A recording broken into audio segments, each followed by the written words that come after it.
présidente, cher Gaël, monsieur le vice-président, cher Frédéric, chers collègues, mesdames et messieurs, il me revient de conclure brièvement, compte tenu de l'horaire avancé et du programme de l'après-midi, cette matinée scientifique.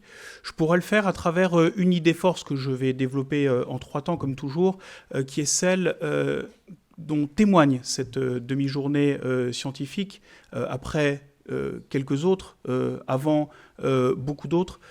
C'est cette ambition qui est celle de mon mandat au moment d'attaquer le 3e tiers de celui-ci et qui était de remettre la science au cœur de notre communauté. Et pour montrer comment cette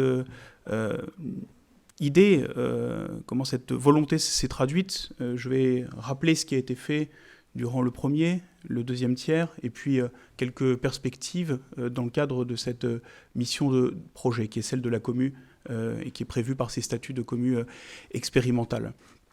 Le 1er tiers du mandat a été consacré à remettre et à travailler sur les relations que nous entretenons entre les 4 établissements membres de la commu, les 4 établissements de l'ESR et puis les 13 établissements associés à travers la renégociation, la revue de conventions et puis à travers surtout le lancement de cet appel à projet amorçage dont il a été question pendant la première moitié de cette matinée. Nous avons ici largement atteint les objectifs qui étaient les nôtres. L'idée est d'arriver à amorcer de nouvelles coopérations à l'échelle du site entre les 4 établissements membres et les 13 établissements associés à 3 interfaces qui sont des interfaces d'abord d'ordre institutionnel. L'idée étant que des projets puissent faire émerger de nouvelles coopérations entre nos membres et entre nos associés. Interface géographique ensuite, puisque la commu Paris-Est couvre un territoire qui est très très large. C'est tout simplement la moitié de l'Île-de-France.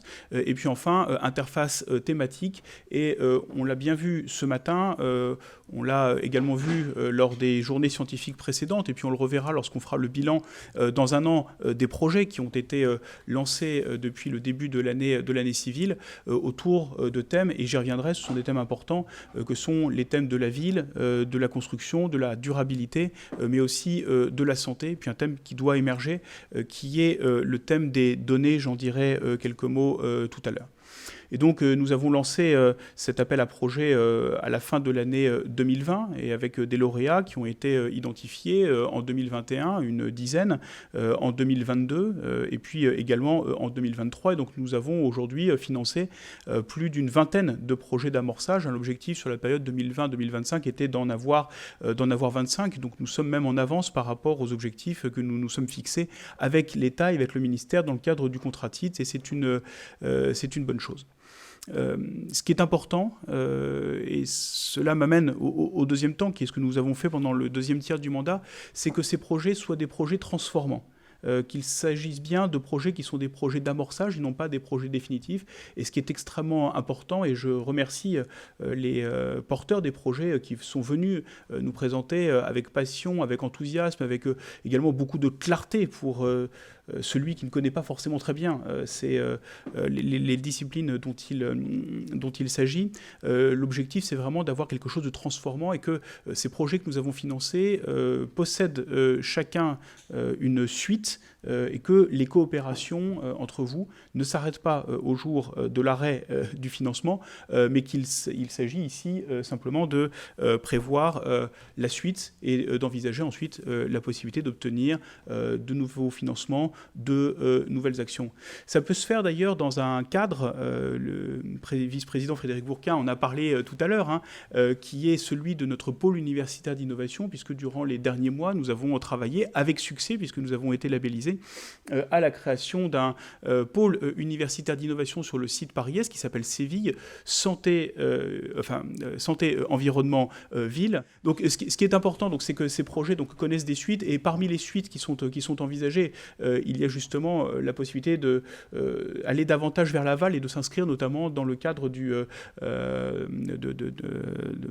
pôle universitaire d'innovation Séville, dont nous sommes en train de finaliser, puisque nous avons été labellisés et nous avons encore quelques jours pour pouvoir indiquer parmi les actions que nous envisageons quelles sont celles qui seront considérées comme étant prioritaires et qui pourront bénéficier des financements pour lesquels nous signerons rapidement, je l'espère, une convention.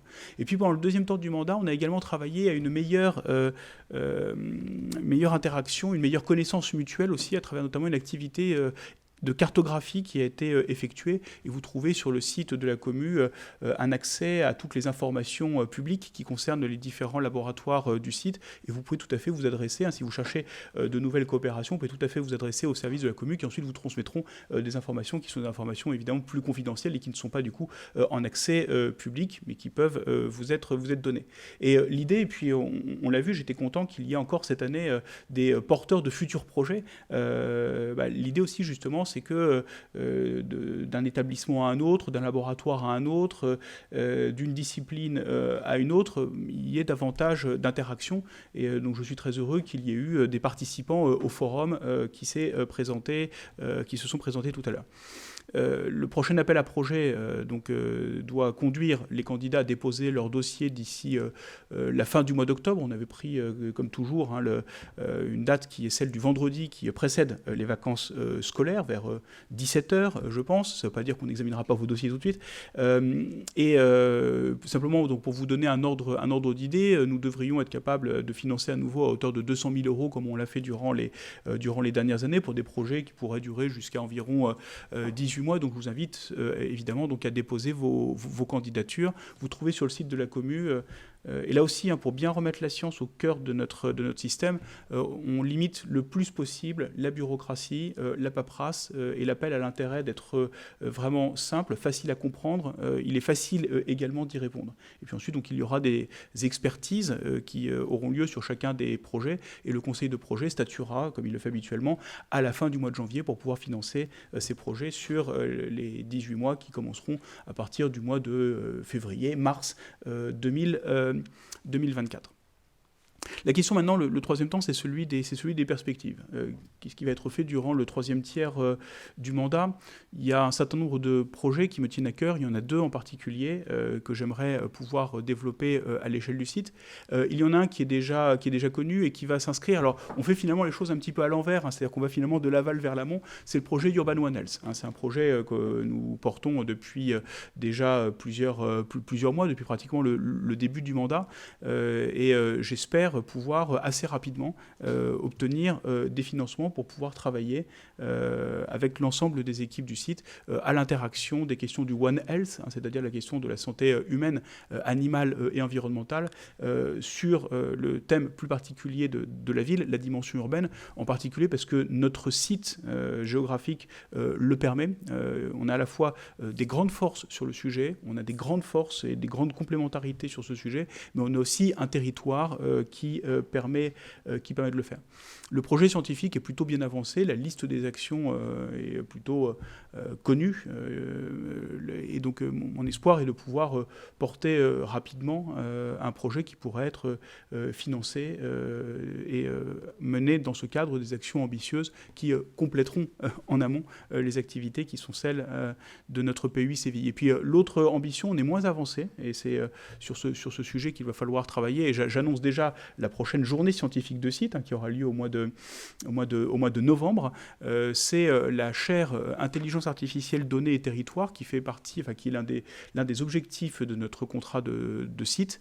Il va s'agir d'être capable de définir un petit peu plus les actions et les besoins. On a déjà commencé à travailler sur ce sujet, et la prochaine journée scientifique, donc au mois de novembre, sera l'occasion de pouvoir avancer davantage sur ce projet et de pouvoir le concrétiser. Voilà les vœux que je forme pour les prochains mois.